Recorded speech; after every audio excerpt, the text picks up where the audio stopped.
You're doing well. CV is a tough one. Here's your next patient. Oh, look at Miss Boudreau. Here's Miss Boudreau's deal. She's 86 years old. She lives independently.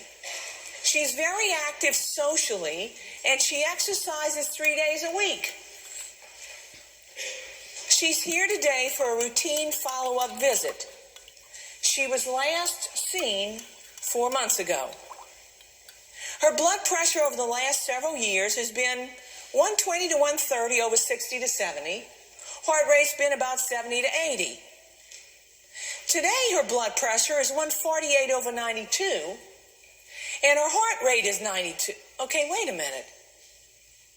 So in 4 months, her blood pressure has jumped from the 120s and 130s to the upper 140s. Her diastolic has gone up, and her heart rate is 92. She denies feeling anxious, because I asked her, Miss Boudreau, are you worried about anything? No, I don't feel anxious. But she reports feeling a little tired. She's noted to have a fine tremor in her upper extremities.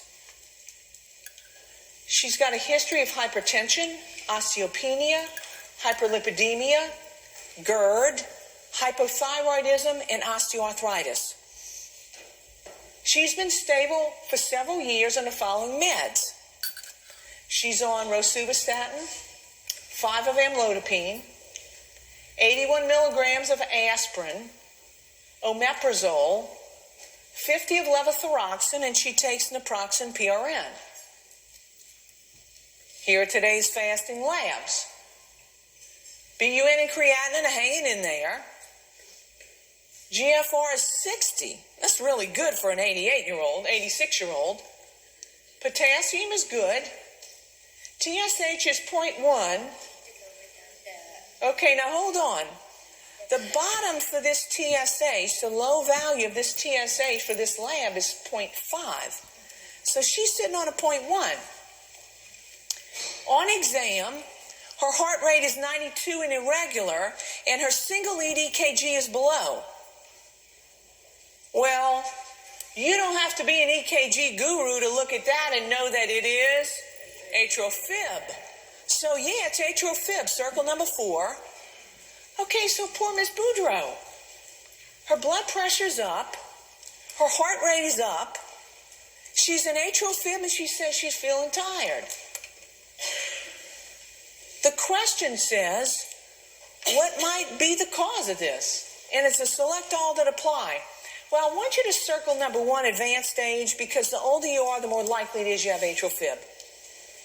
I want you to circle number 2, hyperthyroidism, because she's sitting on a 0.1 TSH and she's always been in normal range.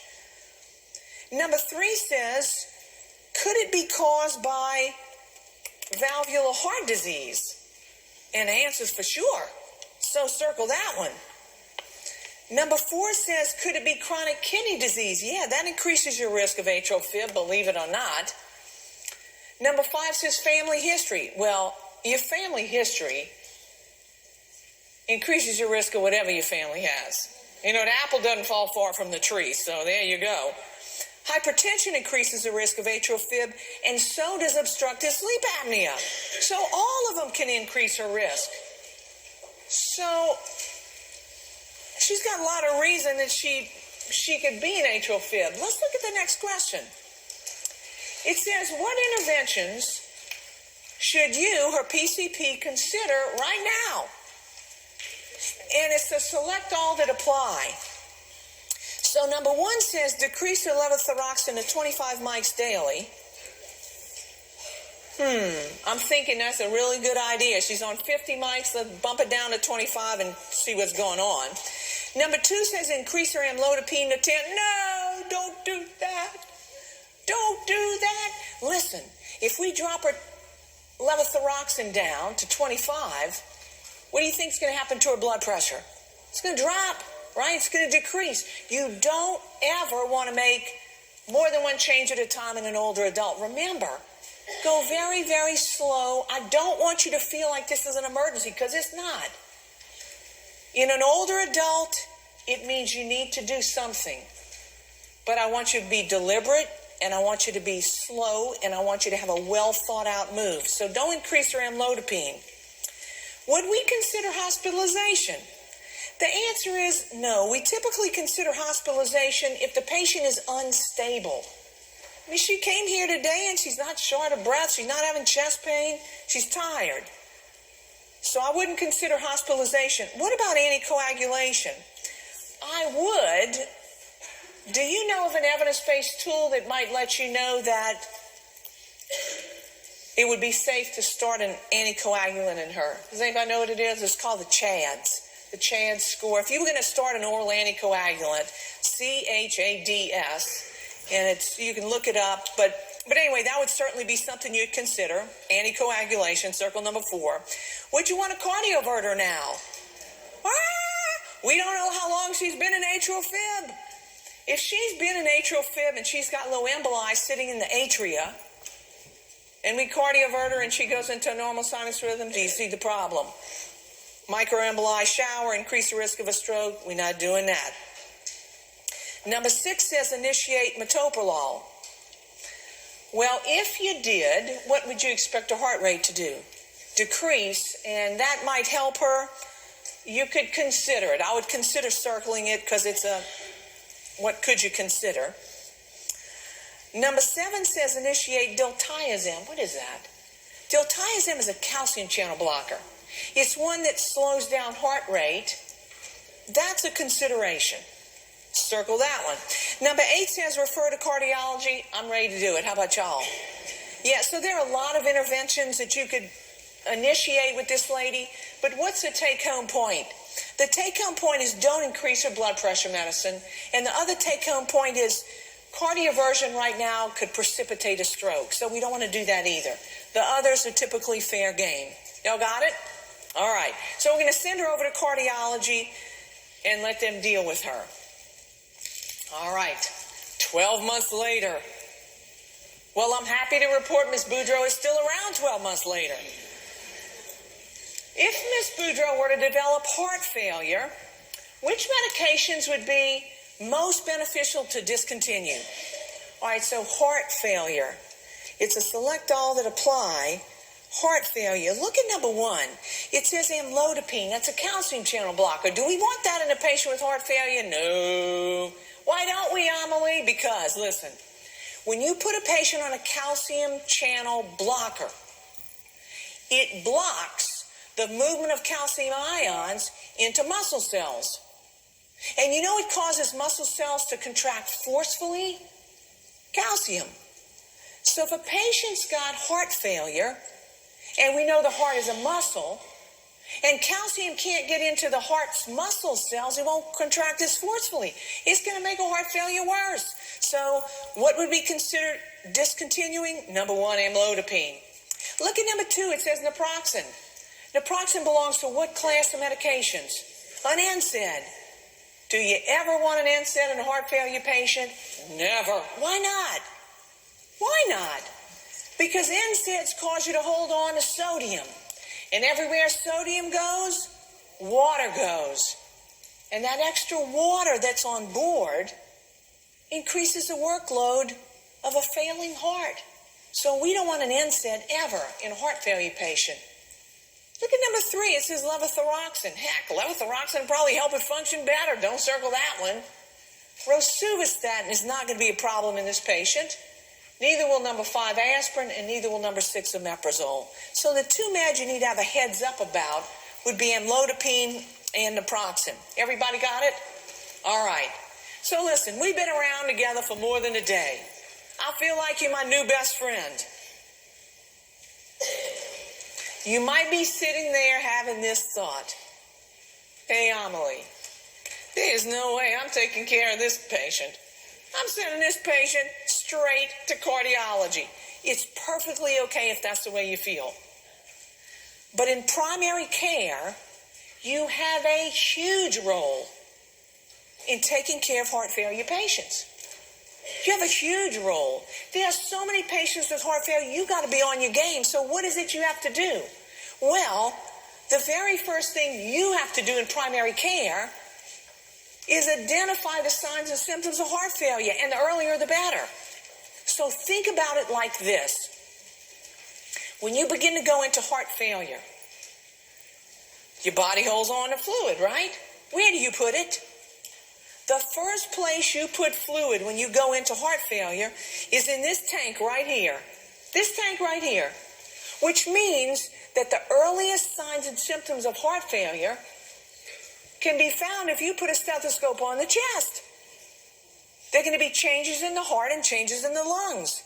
In the heart, we expect to see the heart rate go up because it's trying to compensate for the cardiac output dropping. The second thing we often find is we hear an S3 and or an S4. In the lungs, we see an increase in respiratory rate, and sometimes we hear fluid, we hear crackles. Yeah, you might have an abnormal EKG, but there are plenty of things that are easy to find by putting a stethoscope on a chest. You've got to do that and feel comfortable doing it in primary care. After this tank gets full and more fluid comes, where do you put it? Look, you put it right here. You put it in your lower extremities. So when you see a heart failure patient and you find fluid in the lower extremities, what does that tell you? This tank is already full. It means it's probably not early heart failure, and it means you got to jump on it. You got to get some interventions going because they're going to end up tumbling fast and they're going to end up being in the hospital. And we're trying to prevent hospitalization in these patients.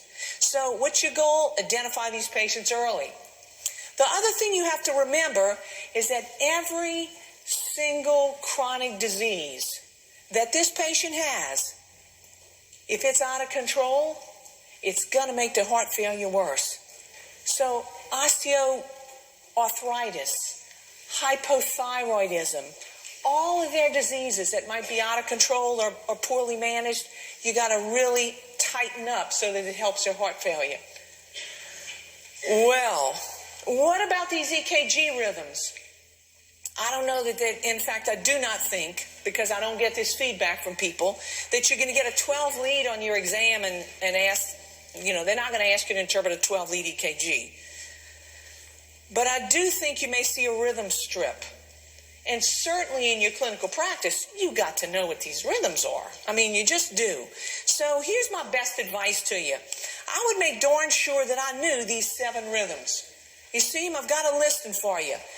And the way that you could learn this, remember I told you yesterday it was all about good and free? Good and free. Well, a good free site is skillstat.com. And they have dynamic images, and you can learn it. You can teach it to yourself. It's really not hard if this is something that's a hole in your knowledge base. But I feel convinced that you need to be able to know those 7 rhythms, all right? Starting with a normal sinus rhythm. So I'm changing gears. Take a look. These are the 3 people you took care of this morning. You took care of Mr. Thibodeau. You took care of Mr. Smith, and look at Miss Boudreau. I got a question for you. I want to know which patient is most appropriate to screen today for an abdominal aortic aneurysm. Well, Mr. Thibodeau, the Saints fan, was a 40-year-old smoker who was a diabetic, has a family history of a AAA. He's on a statin and his BMI is elevated. Is he somebody you want to screen today? No. Why not? Because he's not the right age. The right age is 65 to 75 years old. So we're not going to screen him yet, but we will. Look at Mr. Jones. He was a 68-year-old non-smoker who was a diabetic on a statin. He has a family history of a AAA. Well, you know what? He's 68. If he hadn't been screened yet, he's the guy. He's the guy we need to screen. Miss Boudreau, she could have every risk factor in the world, but if she's made it to 86, a AAA is not going to get her. All right? So the guy you want to screen is the man in the middle. All right, Mr. Jones. There you go. And so look at the risk factors for AAA. It's age greater than 65, which is exactly why we didn't want to screen Mr. Thibodeau, the Saints fan. He's only 40. He's too young to be screened. Smoking history is huge. Women have AAAs, but they're way more common in men. AAAs are way more common in people with light skin, and family history really drives up your risk. So as you evaluate people's risks with blood pressure and lipids, don't forget about the risk of a AAA. Because, man, if you're not in the right place at the right time when that blows, game over, right? Game over. And finally, we've arrived at heart murmurs. Oh, Amelie, I already decided if I get a heart murmur question on my test, I'm answering A. No. Listen, for 2020, there are two goals I want you to put on your 2020 list. One is to be successful on this exam, and the other one is to learn your murmurs. Because you have no idea how independent you're going to feel when you know your murmurs. When you put a stethoscope on somebody's chest and you hear that noise, I cannot tell you how comforting it is to know I don't need to worry about that. Or I need to get him out. All right? So you got to be able to do it. I'm going to show you how simple it is. It's so easy to learn your murmurs. I am convinced that I could teach a fourth grader to diagnose murmurs. I'm convinced of it. All right? So let's take a look, and I want you to begin to think about murmurs a little bit differently than you might have ever thought about them before. So here's how you think about it. A murmur is nothing but a noise. That's all a murmur is. It's a noise you hear when there's turbulent blood flow. So if blood can't whisk through the valves, vessels, and chambers without some hold up somewhere, it's going to make a noise. The noise is a murmur. That's all it is. Now, the second way I want you to think about murmurs is just like this. A murmur is just like a voice. It's just like a voice. When you hear a familiar voice, you know who it belongs to. Oh, that's my husband's voice. And you're going to know all about him. That's my child's voice. I know all about her. The same thing with a murmur. When you hear the voice of aortic stenosis, listen. That harsh kind of blowing sound, you'll say, oh, that's aortic stenosis. I know what that patient's going to complain of. Because when you have aortic stenosis, they all behave the same. They have chest pain. They have syncopal episodes, especially in the bathroom, sitting on the toilet. And they go in and out of failure until they get a new valve. They all behave alike. When you hear the voice of mitral valve prolapse, that mid to late systolic click, you'll know, oh, that's MVP. It's a she, more common in women. She's probably childbearing age. You'll know all about them. So I want you to begin to think of murmurs just like a voice. Now, I got good news for you. Because in adults, there are two murmurs that cause all the problems. The aortic valve and the mitral valve. And that's important because those are the two valves you need to focus your study on. In adults, the aortic and the mitral valve are the ones that cause all the trouble.